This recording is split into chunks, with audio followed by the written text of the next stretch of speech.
afternoon, class. How is your day so far? That's good to hear. May I call Jessa to lead our prayer?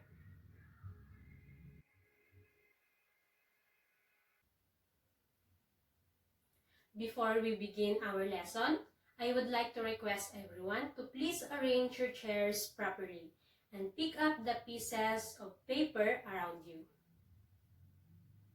Done? You may now take your seats.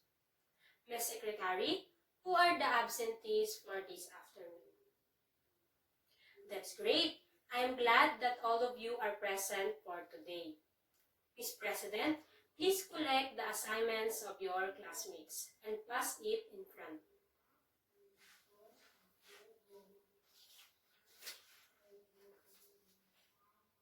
It seems that all of you did your assignments. Very good, class. Now, I have here some flashcards, and I want you to properly read the following decimals. Is that clear? Very good. Let's start. Yes, Jane. Excellent. 1900s. Next. Yes, Christine. Very good. 573 thousands.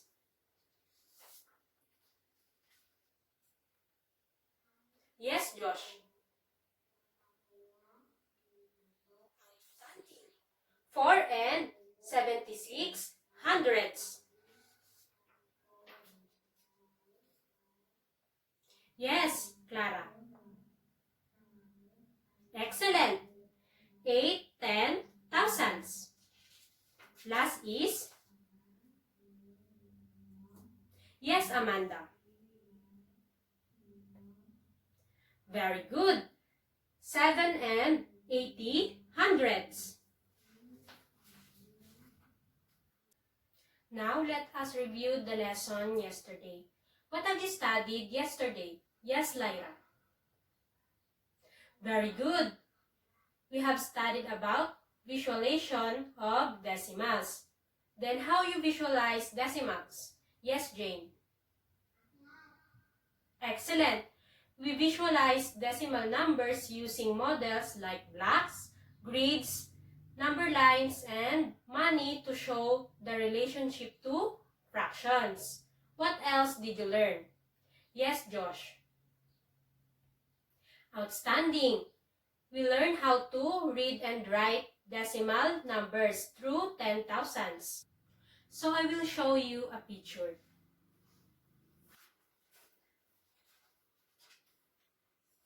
What did you observe from this picture? Yes, Jane. Very good. Both glasses have the same amount of water, which is 1/2. Do you think we can express this in another form? Excellent. We can express this in decimal form, which is 5/10. In this image, each glass has the same amount of water in it. But we've expressed this in two ways, as a fraction and as a decimal. Since they're expressing the same amount, we know that 1/2 and 5/10 is equal to each other. Now, what do you think is our topic for today? Yes, Ira. Very good. Our topic for today is about changing decimals to fractions and vice versa.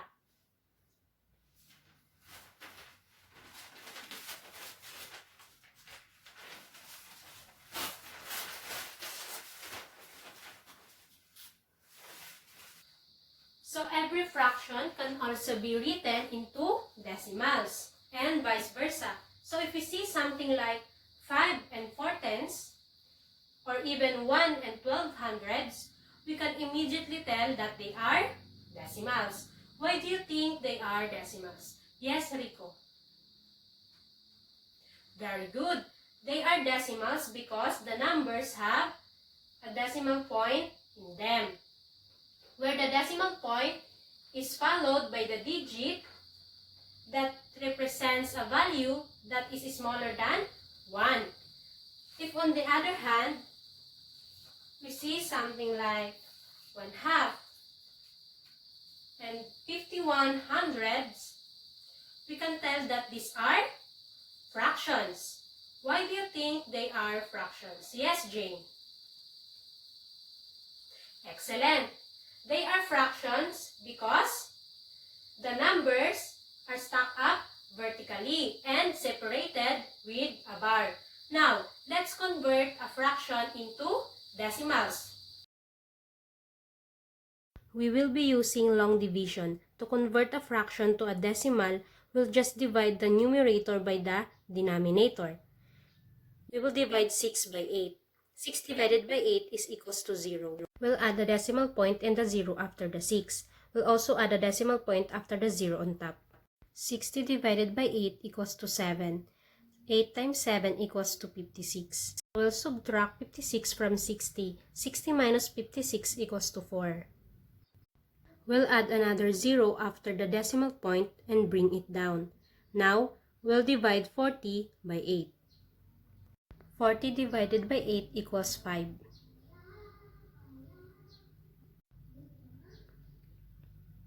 Now, we'll multiply.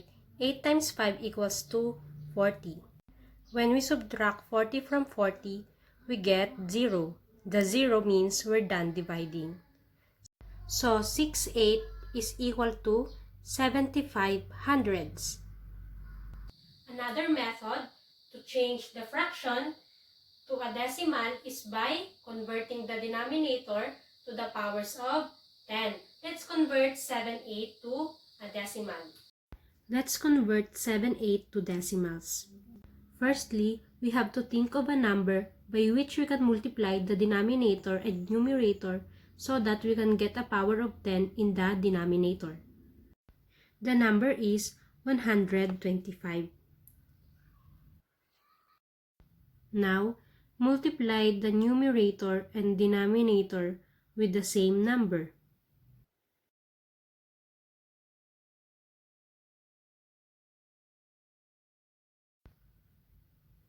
Seven times 125 is equal to 875. 8 times 125 is equal to 1,000.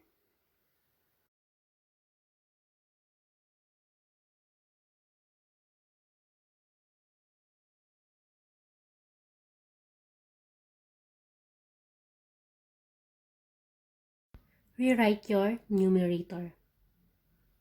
Now, look at the denominator and count how many zeros are in the number.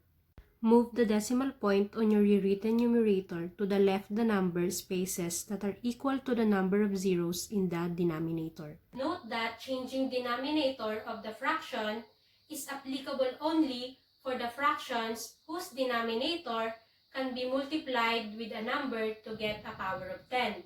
For denominators that cannot be written as a power of 10, it is always better to use long division method explained earlier. Now, we'll do it in reverse. Let's change a decimal into a fraction. Let's write 63/100 as a fraction. We write this decimal as 63/100 over 1. Multiply both the numerator and the denominator by 10 to the power of the number of digits after the decimal point. There are 2 digits after the decimal point. Since 10 to the second power is 100, we have to multiply both the numerator and the denominator by 100.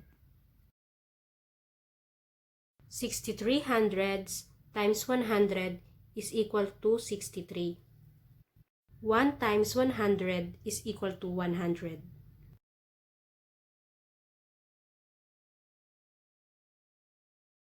Let's have another example. Let's change 125 thousandths to a fraction.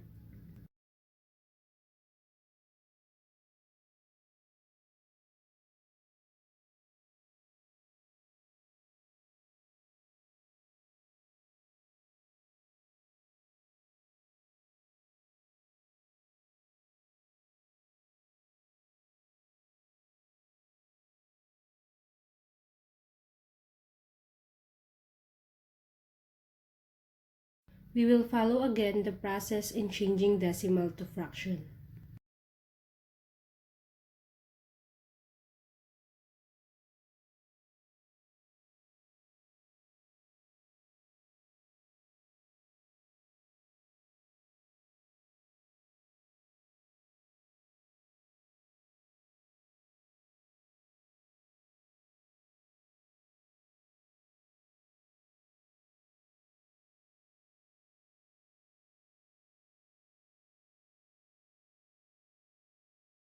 Now, we have our fraction, but it is always a good idea to reduce fractions when we can. Now, we simplify our fraction. We do this by finding the greatest common factor of the numerator and the denominator. In this case of 125 and 1000, their GCF is 125.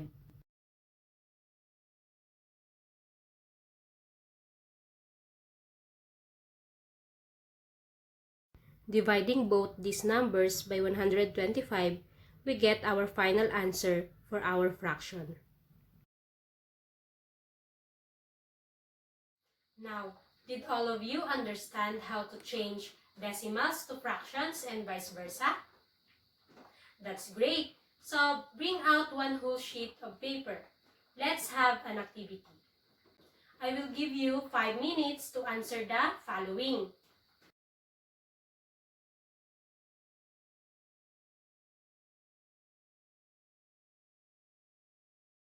5 minutes is over. Let's check your activity. Miss President, please collect the activity of your classmates. Now, we will have a group activity. I will group you into 3 groups. But first, what should we do in doing group activity? What are the standards? Yes, Amanda. Very good. The standards to be followed in doing group activity are: read and follow the directions carefully, cooperate with your group, work quietly, and maintain cleanliness and orderliness in your working area. So I will give you 5 minutes before presenting it in front. You can start now.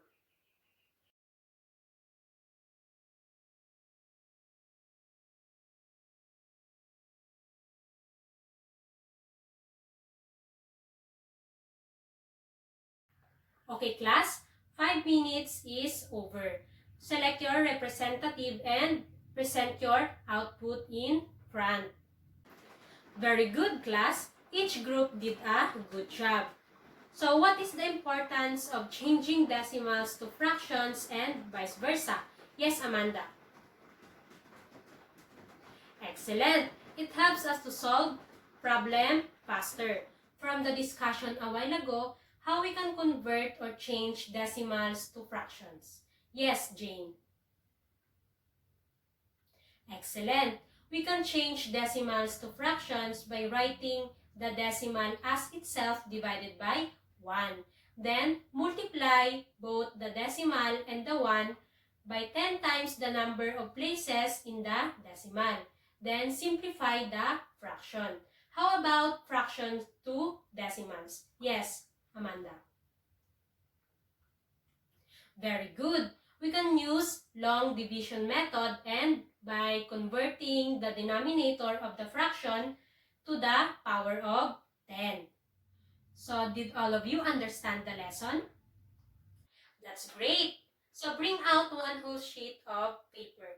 We will have a quiz.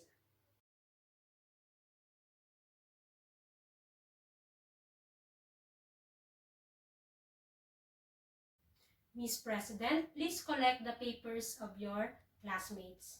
Then, everyone, please copy your assignment.